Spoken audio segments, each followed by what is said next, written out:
Hey, what is up, everybody? This is Stevie Breach coming to you here today. Let's cheers to this right here. Starting today, it's pretty much football season. We're going to be going live on Thursday with our kickoff game on NBC with the Eagles and Chiefs. But we survived one hell of an off season and we finally made it through. I know that I've been doing these live streams for probably the last few couple of months, and they've been wrestling heavy. And trust me, honestly, there's a good part of me that wants to try and break down what I think WrestlePalooza is going to be in a few weeks for WWE when they invade ESPN for their first pay-per-view on the ESPN app. But today, I think we're just going to dive into football. There was a series of videos that I wanted to make all about the NFL, and I thought that it would be easy just to knock them out all into one. I was basically looking at an NFL preview where I basically talked about a lot of the moves that happened during a lot of the offseason. I was going to do my picks for who I thought was going to win each division, who I thought the wild card teams were going to be, who my Super Bowl team is going to be. We're going to take a look at the Thursday night game, which is Cowboys versus Eagles on NBC. We'll flip over and we'll check out the Friday night game. This is going to be weird. YouTube exclusive, not YouTube TV, not anything else, but basically how you are watching this. How you have watched Stevie Breach videos since 2008. 2009, I guess, whenever I started making YouTube videos. It's going to host a football game. To me, that is beyond the point of weird. I think that YouTube is spending the money to get the football game. I think the one thing that they're trying to branch out is that YouTube is available on pretty much every cell phone you get in the country, fresh out of the box. And most people watch their videos on there. But I think what they're trying to do is branch out people to use their smart TVs, their Apple TVs, their whatever other TV boxes, honestly, there are that other people do, is to download the YouTube app.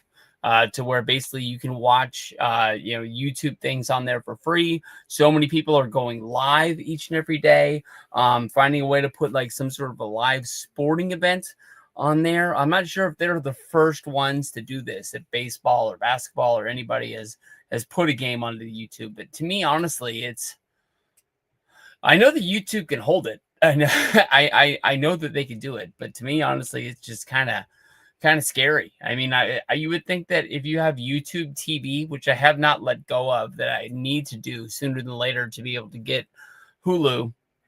I think I'm just waiting until like the last minutes to make the switch before WrestlePalooza. I just have used YouTube TV so long. It's not like I really like the user interface or anything like that. I just got all my shows on there. I got my DVR on there, and to leave there kind of feels like I'm leaving something behind. But you would think that YouTube TV would have like a special channel or option that you could at least watch the game on YouTube TV, but they are putting out all of the advertisement for this game only available on YouTube. So we're going to check out that that game between the Chiefs and the Chargers. That game, of course, is going to be coming from Brazil, down in Saint is that Saint Pablo? Is that how you say that? And then, of course, on Sunday, we have the 49ers going up against the Seattle Seahawks in a big-time rivalry game. I can honestly tell you that I don't think I am looking forward to the season quite so fast. There's a lot of things going on in Ninerville that I'm kind of scared about. And maybe once we get the ball on the field and we get a win under our belt, I'm going to feel a little bit better. But the Niners, we've won 4 of the last 5 against the Seahawks, but we did lose our last one. Last year was just a bad football game, a bad football year for the 49ers. It happens. I mean, everybody gets a flat tire every now and then. It was just injury after injury, and it looked like we were just going to be like just coming along, and we just flat out ran out of gas. We weren't bad enough to really get better.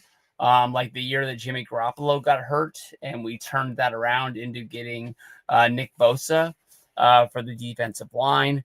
But I think we just picked ourselves back up and said that anybody, it could happen to anybody, and we just went on going around. So for anybody out there who does not remember, as a refresher, the Eagles beat the Chiefs in the Super Bowl last year. I don't know why I don't really remember it that well, but when I, close my eyes and I say Super Bowl, I think of the Chiefs and the Niners from 2 years ago. Maybe last year was just so bad that it just didn't work for me. It's crazy that anything can happen in the NFL. If you really think about like mid-season, people in Philadelphia were calling for Nick Sirianni's head, basically saying that he needed to get fired. The offense, it really wasn't working the way that they thought it was going to, even with Saquon Barkley coming over from the New York Giants last year, possibly in one of the biggest moves for the year. Saquon Barkley was the number one player on the top 100 NFL list. Even after Stephen Chase said the guy was washed. The guy had one hell of a year. The one thing that I noticed that was that last year they ran the New York Giants front office hard knocks. And one of the major storylines was the New York Giants, I don't know how to say this right, barely trying to sign Saquon Barkley. They didn't send him an offer. They basically said, hey, go out there and you do the homework. Tell us what you're worth, and we'll tell you if we want to sign you. And the number came back high enough from the Eagles that the Giants just said no thank you. The Giants had a bad football season. I don't really know how much better it would have been with Barkley. Back there, of course, their quarterback is now the starting quarterback for the Colts. He won the starting job there over Anthony Richards. So I really don't know, but I don't know if the NFL basically saw what happened with Saquon and was like, hey, we can't be really giving away this much inside information on what the front offices are really doing in the offseason. That show didn't come back. I thought it was a pretty good show as it was running, and it kind of like pushed you along like, hey, the NFL season is coming. Let's get ready for it. The biggest move, honestly, of the offseason, I've got like, I don't know, probably 12, 15 moves here. They're not rated like number one to whatever we go to. It's not like they're in the line. It's just kind of like the things that came to my mind as I was writing them down. Quite possibly the biggest came in the last week. Micah Parsons being traded from the Dallas Cowboys to the Green Bay Packers. I already thought the Packers had a pretty good team. I was thinking that they might not win their division, but they're definitely going to be battling for a wild card spot. And I think that this move pretty much locked them into a wild card spot. I don't think it was enough for them to catch the Detroit Lions, but Micah Parsons, one hell of a defensive talent. Now, what has came out since that trade is basically Green Bay has said that Micah Parsons has a back injury, but he is able to play with an epidural. I don't know much about epidurals. I'm a guy over here. I do know that when my wife had 2 kids, she had epidurals. And what she was saying after she got it was that she could not feel her legs. I don't know if you give him like less of an epidural, enough to get him up and like moving around where his back doesn't hurt. But how long are we dealing with these epidurals? It's not like, you get a bye week right out of the gate in the NFL. Micah Parsons playing the defensive line. This guy's honestly going to get hit on every single play that he plays in. I don't know how you get this guy healthy right out of the gate. I know that you make this move to try and move yourself closer to winning a Super Bowl. But you don't really hold out a guy like that. You want to put him out there on the field as soon as you can. But part of me wonders, like, if you put him out there on the field right away, are you creating more harm on this guy that he's not going to be able to get healed up from? So I think it was the biggest move. It definitely was a huge gamble. If it's Micah Parsons, man, if you can get him on your team, on your defensive line, you make that trade pretty much almost. I think you mortgage your draft. You don't want to mortgage the future of your draft, but you definitely mortgage next year's if you can. It's Micah Parsons, man. The guy's one of definitely the best players in the NFL. Huge game changer each and every play that he's in on. Second one here was Joe Thuney going over from the Chiefs to the Bears. Anything we can do to give the Bears a better line. If you think about how good of a year they had last year, I believe you look at the stat line, they went 20 touchdowns, 6 interceptions, but the dude got sacked 80 times. Yeah, maybe that's emphasizing it on too much, but getting him a really good offensive lineman to be like the anchor of that line, I think that it was big for the Bears in them moving forward to being a better football team. Sam Darnold moved over from the Minnesota Vikings to the Seahawks. It took 2 years, but after he left the Jets, he finally landed in a situation where he is the Cinderella of the prom. He is the guy that they want out there. When he moved on from the Jets, he went to the 49ers. He was definitely going to be the backup to Brock Purdy. From there, he went to Minnesota. He lucked out with I can't remember the guy's name. The guy who got drafted by Michigan. Getting hurt in the offseason. And he went into there. Minnesota took off like a wildfire. They were a damn good football team, just like when Kirk Cousins was there. Him moving over to Seattle. Honestly, they got a new offensive coordinator who's putting in a new scheme.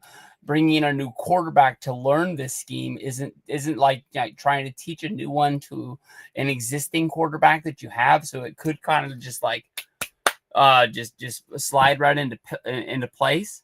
But Sam Darnold, I think he when he was on the Vikings, he played against the Niners last year, and I think he beat us. Or was that the year before when we went on our 3-game losing streak? I think I'm mixing up the year before. But Sam Darnold coming back to play against Brock Purdy, I think is going to be a headline, especially week 1. For the Seahawks versus Niners. George Pickens moving from the Steelers to the Cowboys. This move, honestly, it made me scratch my head. I mean, they did definitely make a move after this one that kind of made up for it. George Pickens, I thought, was honestly one of the best wide receivers there was in football. And at the time, the rumors were so strong that Aaron Rodgers was going to be coming there. You would think that he would want to have a big target like that. And him moving to the Cowboys, even though like a few years ago, I hate the Cowboys. I honestly hate the Cowboys. I went Cowboy heavy in the draft. I thought their offense was going to be so good. I was looking for Dak Prescott to be throwing for like 55 touchdowns on the year. I drafted, I think I had 3 Cowboys wide receivers, a running back, and the quarterback all on my team. I look like the biggest Cowboy homer in the world. One of my guys that I work with, his name's Bernie. He still thinks I'm a Cowboys fan because of how much I went heavy into that draft. And that thing was like 3 years ago. From there, we'll move to Devontae Adams, moving from the Raiders to the Rams. He's going to be hooking up with Puka Nacua. I think with him, I don't know how to say this correctly, so I'm just going to say it, and we'll just go with it how it is. We got to see if this guy's washed or not. This guy has bounced around. He was on the Raiders last year. I think the Raiders ended up trading him or cutting him. I can't remember. I can't remember where he finished the year. I think he was with the Jets and Aaron Rodgers, but I'm not 100% sure. But we got to see what he has under the hood and still has left. Cooper Kupp, this one still does not make sense to me. Why the Rams would not want to sign Cooper Kupp unless maybe he has head trouble because of the concussions that he's gone with the first 2 years that he's been in the league. But Cooper Kupp's been in the league 3-4 years tops. I think that he's looked at as being one of the best wide receivers when he's on the field, and they just didn't want to sign him, didn't want to give him the money. It sounded they would trade him pretty much anywhere that he wanted to go, and it ended up being in division, moving over to the Seahawks. Geno Smith, who was the Seahawks quarterback, he moved from the Seahawks to the Raiders. I don't really know what they're doing. There's only one quarterback in the NFL, Kyler Murray, that I dislike more than Geno Smith. Kyler Murray, I look at like he's beat the Niners. He's beat the Niners a few times. I think we've lost to the backups on the Cardinals more than we've lost to Kyler Murray. But I often find myself watching the Cardinal games, and he's got Larry Fitzgerald. No, Larry Fitzgerald's the old one. Who's the shoot. Larry Fitzgerald retired. Who's their new running back or their new wide receiver? He's got weapons out there, but I just think that he is a bad quarterback. That's just about pretty much the only way there is to put it. But Geno, the Raiders picked him. The Raiders wanted him. O'Connell is put in the backup role again. Why they have him and they're not giving him the ball sort of shows you that he's not the future. So are they just trying to get to next year and hopefully draft a really good quarterback? I don't really know what the plans for the Raiders are right there, because it's not like the dude can coach them forever and ever. Everybody loves him. USC, he won the Super Bowl with the Seahawks, but he can't be the forever plan. The guy's I would guess he's over 70. Pete Carroll. I'm not 100% sure, but the dude's got some age on him. Aaron Rodgers moving from the Jets to the Steelers. Same thing as Devontae Adams. We got to find out if this guy's washed or not, what he's got left in the tank. The Steelers want to win, and the Steelers want to win now. This was possibly the only way to get them to the point where they were going to be winning. They gave up on Kenny Pickett. They said that they pretty much picked the wrong guy, and the guy that was there before him, I can't even remember his name. He was the backup there forever. He was the guy like swinging the helmet around. No, he wasn't the guy swinging he was the guy who got hit by the helmet in that Browns versus Steelers game. But I don't know. I think it was him or nobody. And he's back 1 year. Got to be it, right? Got to be. DK Metcalf moved from the Seahawks to the Steelers. He's going to be there helping out Aaron Rodgers. We've got Jalen Ramsey moving from the Dolphins to the Steelers, giving them a little bit more help on the defense. But as I have trouble saying that Jalen Ramsey is washed, because as bad as he is, the dude came from so far up. The guy was the best in the league. Even if he moves back to safety, which some people say he's going to do, he's got to be able to help that team. Got to.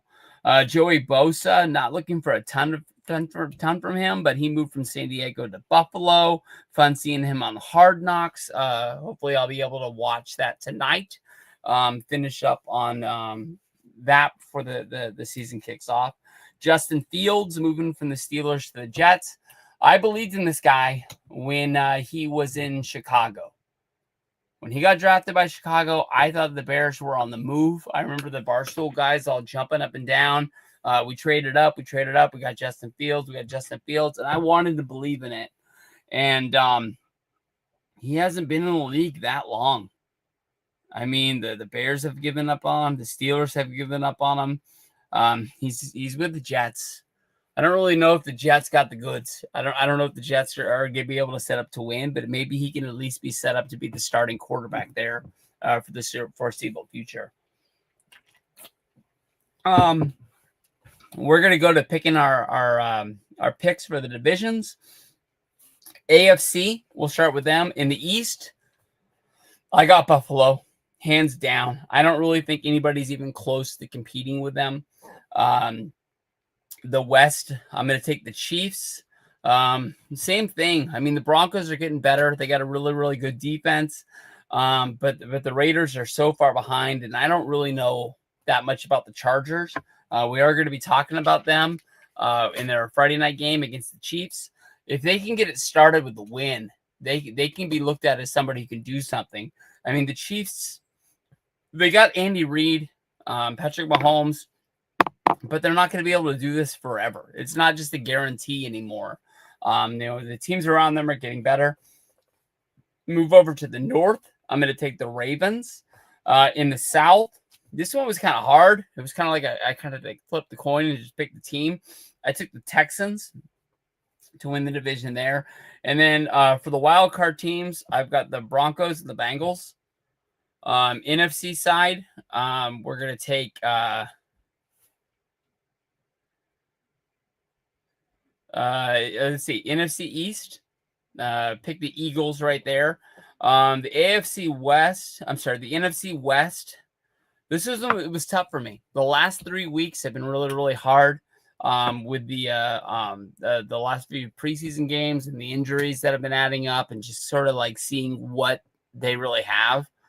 I put the Niners down, but it was not an easy pick. There's things that I like about the Seahawks. There's things that I have questions about the Seahawks. The Rams all relate about through Matt Stafford. I love Jimmy G, but that he's been around the block, and I don't know if Stafford gets hurt, if Jimmy G can really pick up the magic and run with it again. But that team is built to win offensively and defensively, but I think it really revolves around Matt Stafford. Niners can win this division. Honestly, Niners can win this division. I think they got to win more than 10 games. 10 games is pretty much guaranteed, but they have a few battles that are come along the way. NFC North, I took the Lions.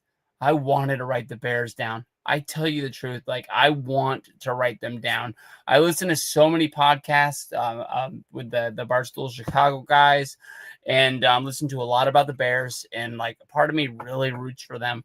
But the Lions, they're damn good. I just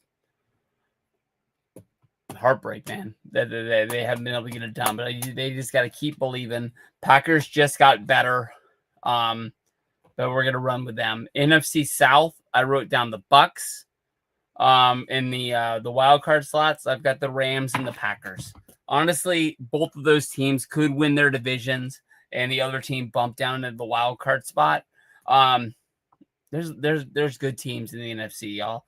And in the Super Bowl, I took the homer of homer picks. It's now or never. That is it. San Francisco 49ers over the Baltimore Ravens. That's basically the what I see. Part of me wanted to write down the Chiefs, and I think the Ravens are better. And if you catch me on some truth serum, I think the Ravens can win this game. Don't tell anybody I said that, because I didn't say it. I barely whispered it. You barely heard what I said. But that's my NFL preview for the upcoming season. I don't think it's a guarantee for the Eagles and Chiefs. I really don't. Dogfight it. They can get it out. They've been there before, but we'll have to see what's going down.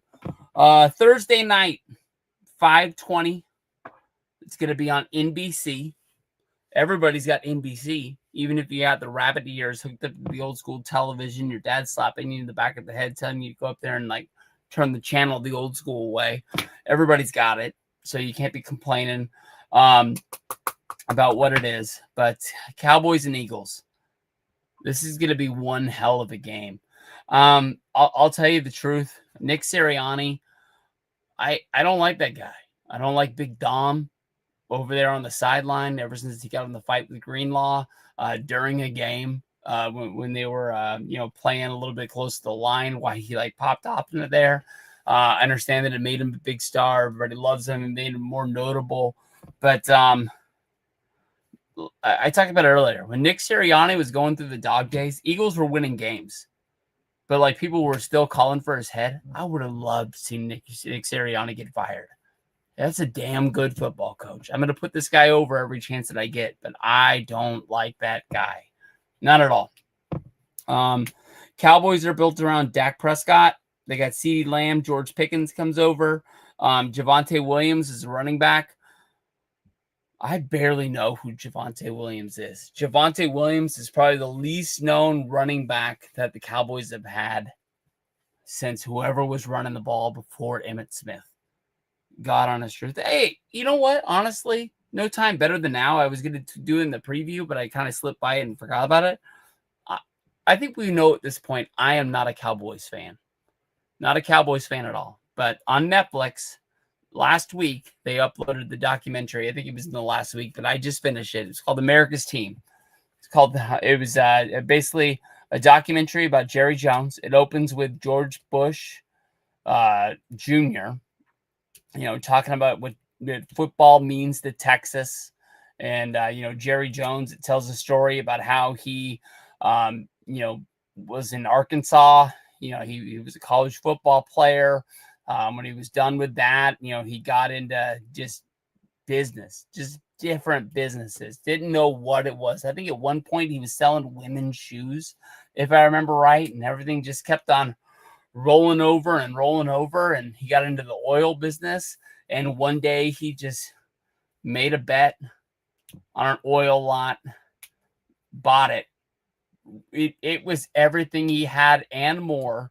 If this would not have panned out, I don't know what would have happened, but we never would have heard about Jerry Jones. But Jerry Jones, they put that, the oil dweller into the ground. They did what they do, and it just shot oil. And he said the second that it hit, he knew how big it was. And he said he had pretty much already bought the Dallas Cowboys. From there, first things first is like they really set the table for Jerry Jones. Jerry Jones bringing in, what's his name? Jimmy Johnson from Miami.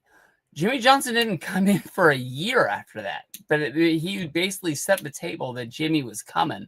I think Michael Irvin ended up getting drafted before Jimmy came, but Jimmy told him to go to Dallas no matter how bad it was, because he had a good feeling that he was going to end up there. From there, they trade Herschel Walker. They draft Troy Aikman.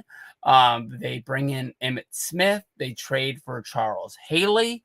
I remember Charles Haley as a 49er, but I didn't know how big he really was to the Cowboys' success. I thought he was the first guy to jump. And then, of course, after he jumped, we stole Ken Norton. That guy was awesome. I love Ken Norton. I think I might have loved Ken Norton more than I loved Charles Haley, but I knew Charles Haley was one bad man. And the stories that they talked about, I knew that I was hoping they were going to talk about the White House more than they did, but nobody really wanted to talk about it. So they kind of just told us the broad outline of what we already knew, but we didn't get any more news stories about it. We got a few security going into the White House stories and some stories about what was going on there, but no admissions, no admittance to who owned it. But the best part about that to me, honestly, was when the Niners beat them in the NFC Championship game and they had to retool. They stole Dion from us. And I said, at least I know the Cowboys are going to win the next Super Bowl, but then they're never going to win one ever again. And that was the best. And honestly, now that I think about it, I don't think I finished it because I thought it finished. And then I think the last episode was called Jerry's World. I think that's talking about the Cowboys of now and then building AT&T Stadium. So now that I think about it, I might need to go back to the well and watch one more episode because I don't think I watched that last one. But if you haven't watched it yet, I haven't watched The Kingdom yet, the Chiefs one, but that thing was smoking good. I don't have a lot of faith in Dak Prescott. It's not that I think he's going to get hurt or anything like that. I just don't think that he is as good as he once was. I really don't like the running back for them. And then Dallas's defense. I mean, Jerry Jones said it himself. Their defense needs to learn how to stop the run. And right away, I was like, well, you just traded Micah Parsons. You're not going to be able to stop the pass either. I think Dallas is going to have a heartbreaking year. One of those years where they just get down so bad that they got to get better. Eagles are coming in fully staffed. I mean, you look at these top 4 guys, Jalen Hurts, Saquon Barkley, A.J. Brown, Devontae Smith. I mean, you don't want to be praying for injuries, but the only way to beat this team, honestly, is 1 or 2 of these guys even gets hurt. The Jalen Hurts is backup. I don't know who that is. I thought I did. I was going to say it was that guy's in Kansas City. The guy that was the with the Raiders and the guy that was with Jacksonville. The mustache guy that looked like Uncle Rico. But yeah, he's not there anymore. So I don't know how you beat these guys. I mean, honestly, it's just going to have to be the one thing I know about the most, that they lost defense on the Eagles. They lost a safety. They lost the cornerback. Maybe like they won't be able to stop the pass. Maybe they won't be able to stop the ball. But take the Eagles. Week 1, we're going to go right there. Right out of the gate, the Eagles are going to play the Cowboys, the Chiefs, and the Rams in their first 3 games right there. Eagles got 2. They got a rivalry game right off the bat, and then they play one of the best teams in the NFL, easily one of the top 4. They come out of that with the Rams. They come out of that with a good record. They're looking on the right side of 2-1 at least. They're going to be fine. Cowboys, they open up. They're going to go Eagles. Then they play NFC East, the Giants, and then they play the Bears. They might be limping in to play the Bears on that Chicago game. That's just the God honest truth. But at least for the Cowboys' sake, looking over at the Bears might be a team that looking at that they have a chance to win. So there's your first 3 games for them. But we'll see what's going down. But you got to take the Eagles in this game. We'll flip over to Friday. Chiefs versus Chargers. This is on YouTube. YouTube, you got to be kidding me. That's the only way that you're going to be able to see it. I think that this is going to throw everybody for a loop. There definitely is football fans that want to watch football that are going to know this game is on, and they're going to be flipping from Prime to Peacock, NBC, CBS, Fox. They're going to be wondering if the game is on ESPN. Everybody, do me a favor. Send a text. Call your grandpa. Call your grandma. Anybody who you don't think is going to know where this game is at, make sure you check this out. But Friday, 5 p.m. on the East Coast, 8 p.m. How do you East Coast sports fans do this? I don't know. I mean, I've gone over to the East Coast a few times. I remember last year, week 1, we were actually in Toronto for Ravi's wedding. Click wedding last year. Can't believe that's a year. I gotta look up what day was his wedding day, so I make sure I tell him and Amber happy anniversary. But I remember we were at a restaurant when the NFL kickoff game was going on, and it was dark out. I mean, that game is going to be 8:20 kickoff. This is going to be a 8 p.m. kickoff. I tip my hats to you guys. I don't know really how you guys are going to do it. This game is going to be played in São Paulo, Brazil. Last year, it was the Packers. Was it the Packers and Ravens? I'm not 100% sure, but it was a good game, whatever it was. I remember that Jordan Love got injured on the field that they said was in bad conditions. That's why I'm surprised that they're going back to it. I know they're really trying to make the NFL a global game. Last year, we went to Germany. We've gone to London. We go to Brazil.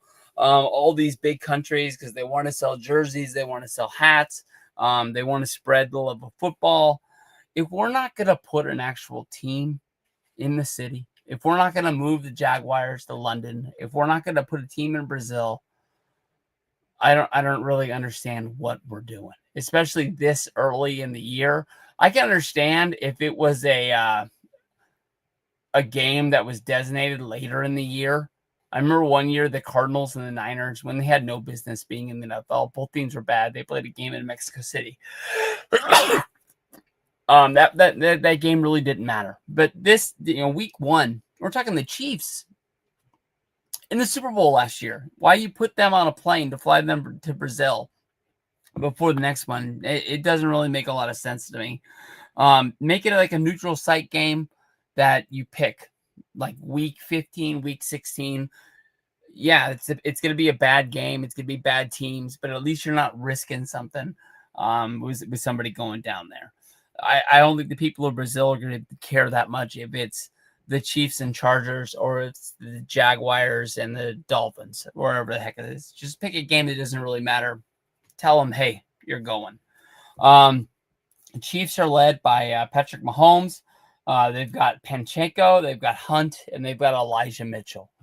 They got 3 running backs. They're 3 deep over there. Elijah Mitchell was the guy that I really loved in the 49ers. He hasn't really played a lot in the last 2 to 3 years that I think about. He kind of barely made the Chiefs, but the Chiefs are going to use him. I know that much. That's why he's the 3rd back on the team. I made sure I put his name. They got Xavier Worthy, Hollywood Brown, Juju Schuster as their wide receivers. They got Travis Kelce as their tight end. Lots to talk about the Travis Kelce and Taylor Swift. I'm not going to knock the guy thinking that he's on the downhill because he just got engaged and he's about to get married. I just think that Travis Kelce's been doing this for a while. We really didn't know if he was coming back after last year. I mean, his brother's already saddled up and retired. I don't really know what this guy really has left other than he just loves football. But we'll see what's going down. You look at the other side of the ball, you've got Herbert. He's going to be out there with Omari and Hampton. He was drafted in the 1st round, 22nd pick from North Carolina. He's going to be a new running back for the Chargers. They've got Quentin Johnson and Keenan Allen as their receivers out there on the field. This could be a hard-fought game, especially with the fact that both these teams have to travel to it. I would love to see the Chargers show what they're worth in the AFC West and win this game. I think it's going to take a lot from them. I think the Chargers have improved offensively and defensively. I'm a Harbaugh guy through and through. I loved him when he was here in the 49ers. I don't know if he lost a little bit when he went to Michigan, but the guy loves to compete. He's a football guy through and through. I really, really want to punch the Chargers name. I just can't do it, honestly. So I'm going to pick the Chiefs to win here. Chiefs, they're going to open up against the Chargers. They're going to play the Eagles in a Super Bowl rematch week 2. They then play the Giants week 3. I think the Chiefs can go 3-0 there. But, I mean, it's going to take a lot out of them to the point where I think they're going to put so much into week 1 and week 2. The Giants, in one of those sneaky moves, just might sneak up on them. Chargers are going to open. It's going to be Chiefs, Raiders, Broncos. They're running the wash on the Western Division. Every win there is just going to make them look better in the standings. Chargers are either going to be the 2nd best team or the 3rd best team in this division. And I think it's really all going to come down to what the table is set after these 3 games. That's just the way that it's going to have to be.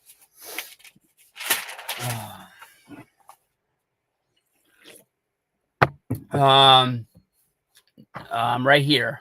Boom. Not JPEG. I honestly picked the Niners and the Ravens, and I picked the Niners. A homer pick, straight up. I think the Ravens could beat that game, but that's who my pick honestly was in that spot. We'll go over to Sunday, 1:05 on Fox.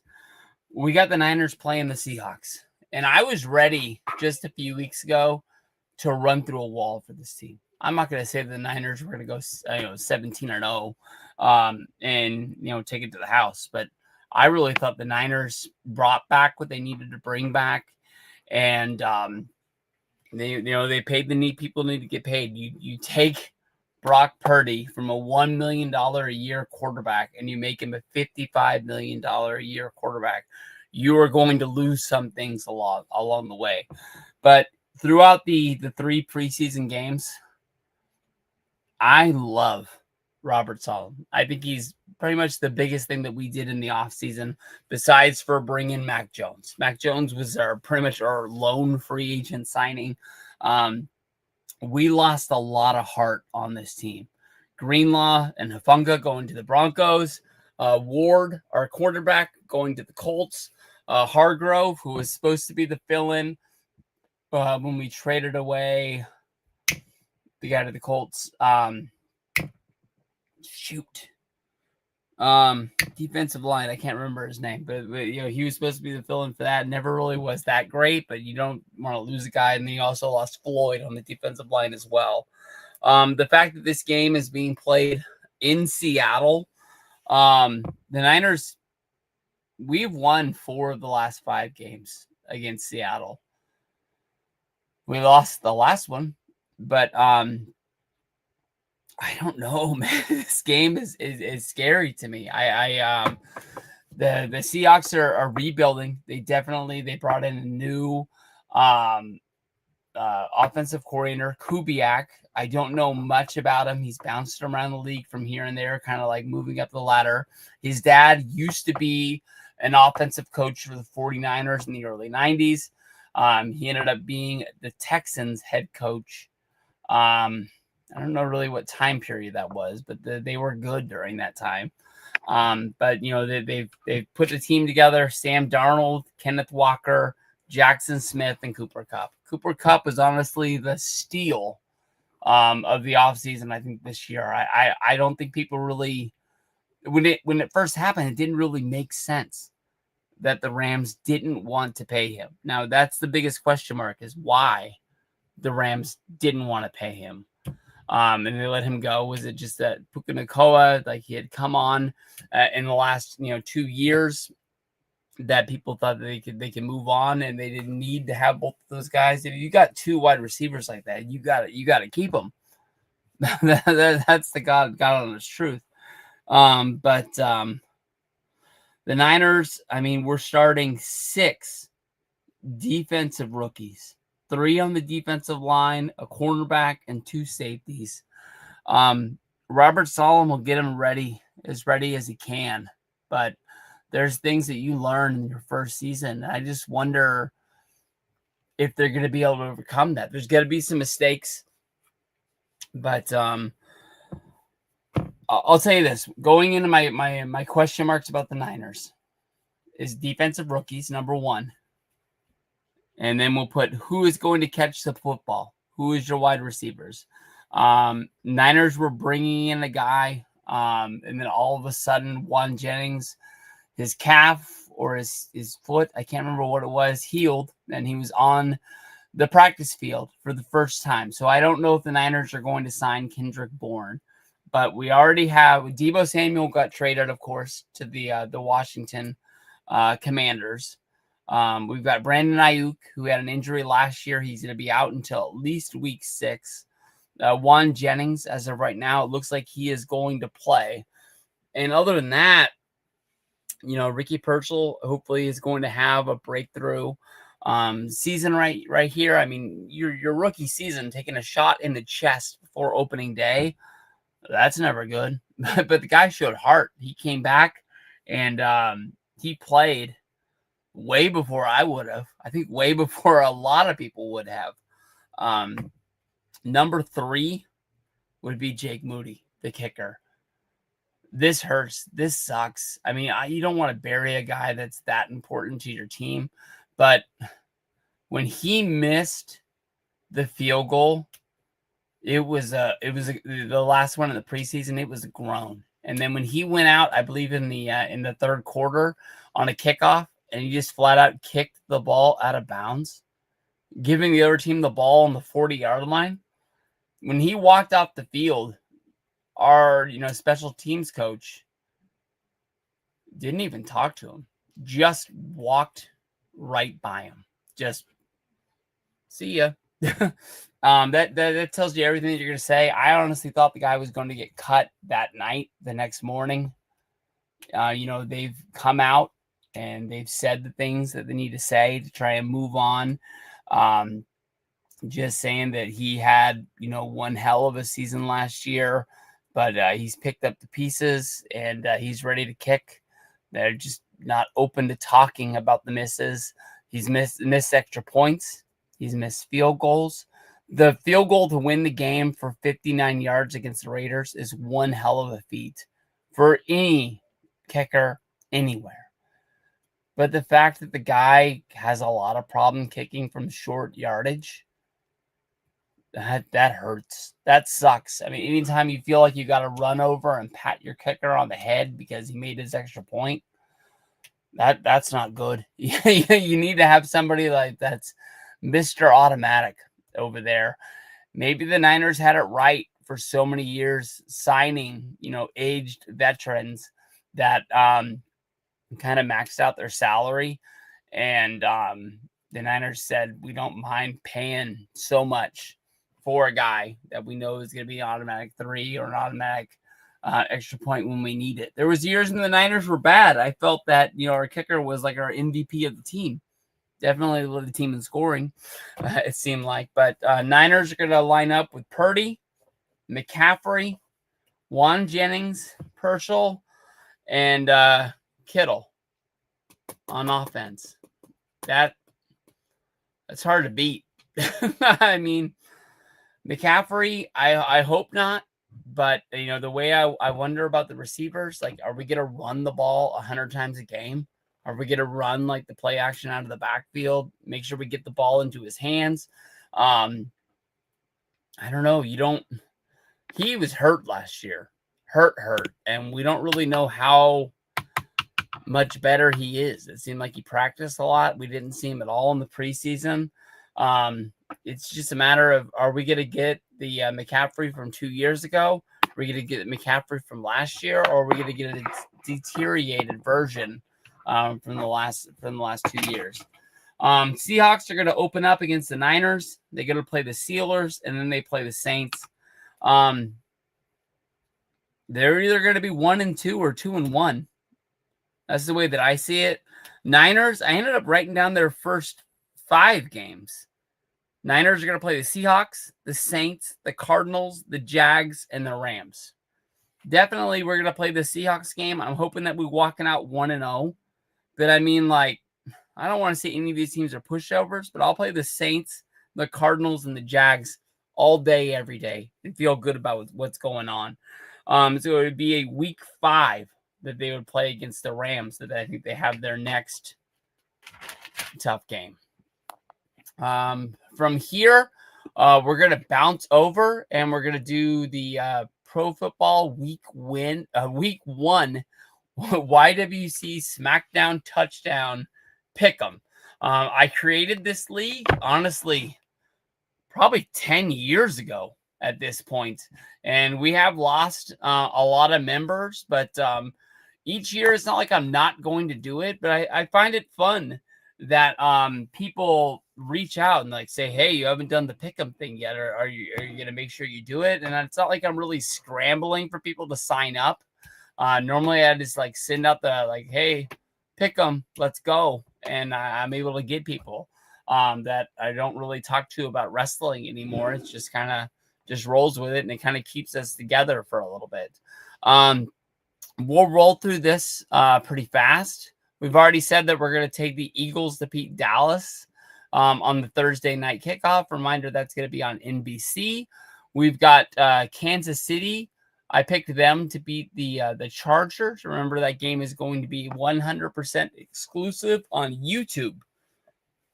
Like I said earlier, that I think they're just trying to get people to put YouTube on their TV. I think I probably watch 80% YouTube videos on my TV over what I watch on my phone. Pretty much the only way you're going to catch me watching YouTube on my phone is when I watch the Yak, the Barstool live stream each and every day from 10 to 12. I check that out. And other than that, it's just like when somebody, sends a video to me, like text or Twitter or something like that, and I go check it out. We'll take, where we go? Sunday games, 10 a.m. They're coming hot and fresh. We'll take Tampa to beat Atlanta. We're going to take the Bengals to beat the Browns. We're going to take the Dolphins to beat the Colts. We'll take the Raiders to beat the Patriots. We will take the Cardinals to beat the Saints. I am down on the Saints this year. Spencer Rattler as the starting quarterback. I haven't really seen a lot from him since he's got there. It seemed like he's should have been cut a few times by the Saints. This is a big time rivalry game because you got Aaron Rodgers going to Pittsburgh. You've got Justin Fields, who left Pittsburgh to go to the Jets pretty much because the thought that Rodgers was going there. We're going to take Pittsburgh to win that game. We'll take the Commanders to beat the Giants. We'll take the Panthers to beat Jacksonville. Let's go see Cam Ward in Tennessee. I think he's going to be good. I think it's just a matter of how long it's going to take for them to build something with them because I don't really know anybody lining up for the Titans these days. We're going to take the Broncos to beat Tennessee. We'll take the Niners to beat Seattle. We'll take Green Bay to beat – no. We are taking Detroit to beat Green Bay. Deal. Let's go Rams to beat Houston. Sunday night game, NBC.